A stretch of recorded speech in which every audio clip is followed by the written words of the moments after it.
Okay guys, Assalamualaikum. It's me Nina and welcome back to Nina Story. Jadi cerita hari ni Nina nak ceritakan tentang konflik yang terjadi ataupun kes jenayah yang terjadi dekat sebuah keluarga. So pergaduhan di antara adik-beradik itu adalah perkara biasa. Lumrah hidup lah kan, kadang-kadang kita ni tak puas hati dengan adik-beradik kita. Tapi apa yang tak sepatutnya terjadi bila pergaduhan tadi tu menjadi dendam yang berdarah hingga menyebabkan terjadinya insiden yang melibatkan nyawa tergadai. Untuk cerita pada hari ini, Nina akan ceritakan tentang sebuah keluarga yang dulunya happy tapi sekarang dah bertukar jadi tragedi disebabkan cemburu. Suspek tadi dia sanggup gadaikan nyawa adik-beradik dia yang lain. So without wasting any time, let's get started. Okay guys, sebelum Nina continue bercerita, Nina ada benda nak beritahu dekat korang. Sekarang ni gerobak jajan tengah ada promosi RM29 hanya untuk 3 item. Jadi benda ni available sampailah kita orang ni habis stok. Semua produk adalah produk homemade daripada Nina. Salah satu korang akan dapat Poppy Nestum. Second item, say cheese. Korang boleh tengok, say cheese memang fully coated dengan cheese, okay. Yang ni ada 2 flavor. Korang boleh check lah kalau korang nak spicy ataupun original. And the last one adalah Oat Crunch. Yang ni random topping. So 3 item ni dengan hanya RM29 je. So jangan lupa untuk grab dekat Shopee Gerobak Jajan.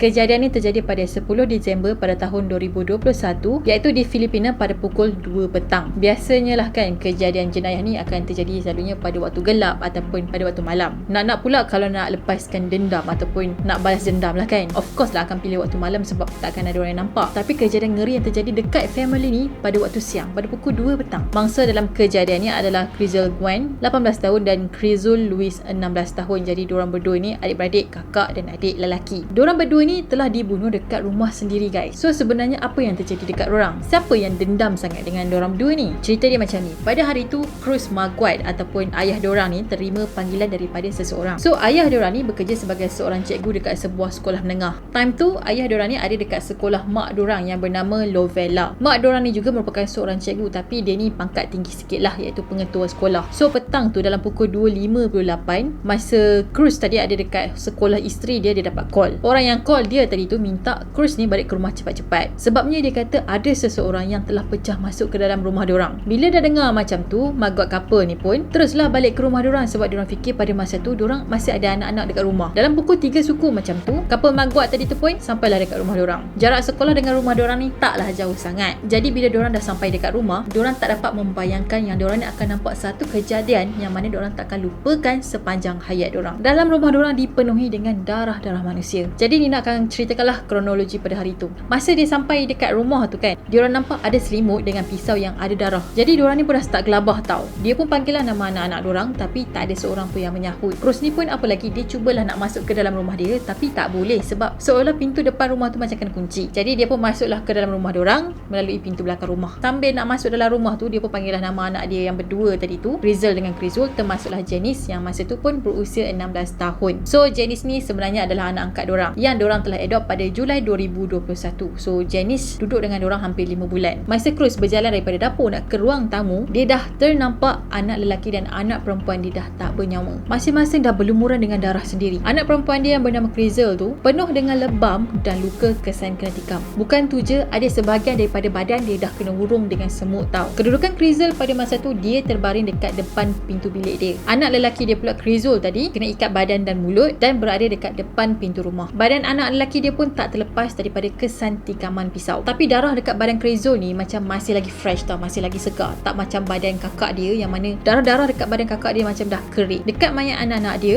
ada botol yang dah pecah, tukul dan juga kayu baseball. Pada masa ni Cruz tak nampak si Janice tau. Jadi dia pun panggilah nama Janice ni berkali-kali. Tak lama lepas tu Janice keluar daripada bilik dalam keadaan rambut yang masih basah, seolah-olah dia baru lepas mandi guys. Korang bayangkan dekat ruang tamu rumah diorang tu ada mayat adik-beradik dia yang lain tengah bergelimpangan dalam keadaan yang mengerikan.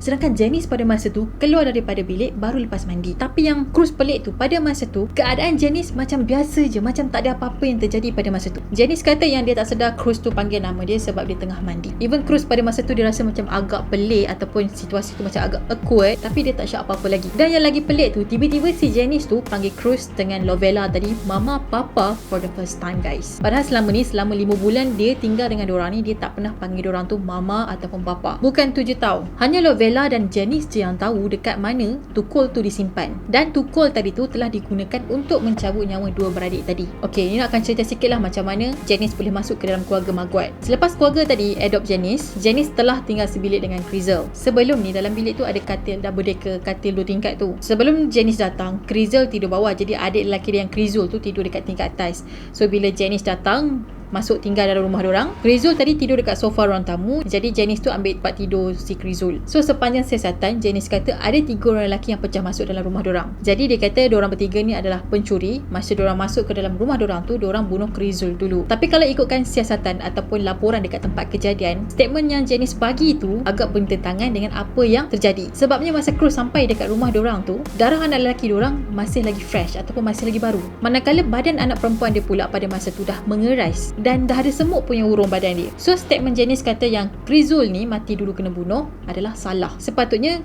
si kakak tu lah ataupun Crizel ni lah yang mati dulu. Jadi dia kata masa 3 orang pencuri ni masuk ke dalam rumah dorang, Janice telah melarikan diri dia ke dalam bilik dan menyorok bawah katil sebab dia takut. Kan Janice kata 3 orang lelaki yang masuk ke dalam rumah dorang tu adalah pencuri. Tapi Margot couple ni kata tak ada barang pun yang hilang dalam rumah dorang. So berbalik kepada cerita Janice pula. Dia kata masa penyangak tu ada kat dalam rumah dia pun post lah status dekat Facebook nak minta tolong. Lepas tu boyfriend Crizel ni pun call dia, tanya keadaan dorang ni macam mana, okey ke tak. Tapi Janice kata dia okey, cuma keadaan dekat luar tu macam sunyi sepi. Dia tak tahu apa yang terjadi dekat luar tu. Yang pelik tu, kenapa dia kena post status dekat Facebook? Kenapa dia tak call parents dia dulu? Kalau ikut cerita side polis pula, masa dorang sampai dekat rumah Margot tadi, bilik Janice memang bersepah sangat. Maksudnya suspek tadi ataupun 3 orang lelaki tadi masuk ke dalam bilik dorang dan geledah. So polis assume tak mungkin suspek tadi tu tak nampak Janice yang tengah menyorok bawah katil. Padahal bilik tu bukannya besar mana pun. Jadi polis rasa macam something fishy dekat situ. Polis juga kata yang sebenarnya Janice ni dia ada banyak masa ataupun cukup masa untuk tukar pakaian yang dia pakai tu dan mandi, basuh rambut apa semua. Lepas tu pakaian dia tadi tu dia telah buang dalam beg plastik dan dia hanyutkan dekat sungai tau. Tapi polis dapat jumpa pakaian tadi tu sebab beg tadi tu dia terlekat dekat dahan pokok. Pada 16 Disember, barulah Janice ni mengaku memang dia bersalah, memang dia yang buat semua tu. Dia kata dia jealous dan marah sebab itulah dia buat kerja gila macam tu. And then dia kata juga dia bukan buat seorang-seorang tapi ada lagi 2 orang lelaki. Salah seorang suspek yang terlibat tu juga adalah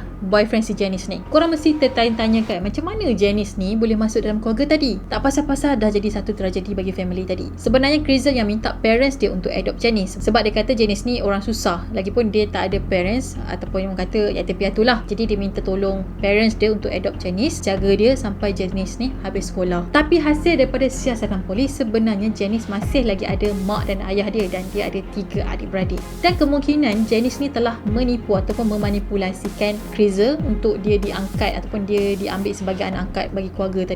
Dikatakan Janice ni sebenarnya memang sangat adiktif dengan sebuah movie yang bertajuk Orphan. Jadi movie ni kalau korang dah tengok, dia tentang sebuah family yang adopt seorang remaja perempuan yang rupa-rupanya adalah seorang pembunuh psycho. Mungkin disebabkan pengaruh ni lah Janice macam dapat idea sikit untuk buat benda-benda macam tu. Dah lah baru berusia 16 tahun and then dia dapat peluang untuk hidup dalam sebuah keluarga yang penyayang, sebuah keluarga yang orang kata senang lenang lah kan. Tapi ini yang dia buat kepada keluarga tadi. Akhirnya mahkamah telah menjatuhkan hukuman penjara selama 17 tahun ke atas Janice dan juga kawan subahat dia.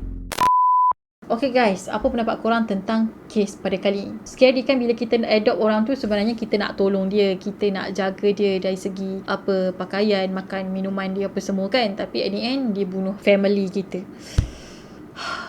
Scary. This is crazy. And yeah, that's it for today. Nina harap korang suka. Dan kalau korang ada cadangan cerita apa lagi yang korang nak Nina ceritakan pada next video, korang boleh komen dekat bawah. Dan jangan lupa untuk follow Nina di Instagram. Kita akan jumpa lagi in next video. Bye bye. Assalamualaikum.